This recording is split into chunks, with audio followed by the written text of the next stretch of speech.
Hi everyone, welcome back to the Hair Loss Show, and in today's episode we're going to ask the question, well, are you too old to have a hair transplant?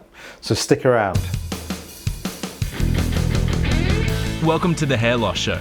Dr. Russell Knudsen and Dr. Vikram Jayaprakash discuss issues relating to hair loss and the medical and surgical treatment of hair loss in both men and women. Hey everyone, this is Dr. Vikram Jayaprakash here. Thanks again for watching. Please remember to like and subscribe to our channel. So one of the questions we commonly get asked is, well, what is the optimal age to have a hair transplant?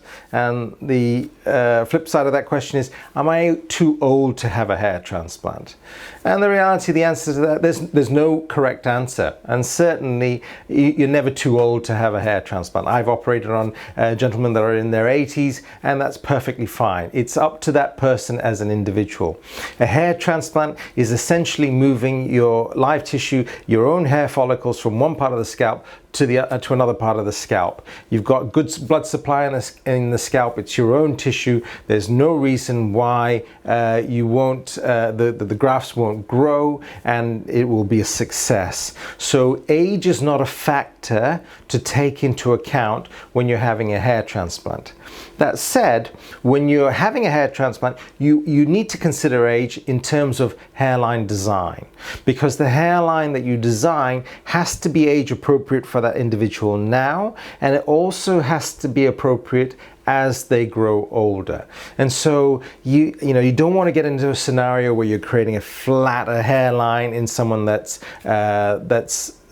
certainly either young or elderly, because you want to make sure that this hairline is age appropriate as time passes. But from a specific point of age, and if that individual is too old to have a procedure, the answer is there's no such thing, as long as they're physically well and can tolerate the procedure, which is very well tolerated. For most of us, we do it under local anesthetic and mild sedative.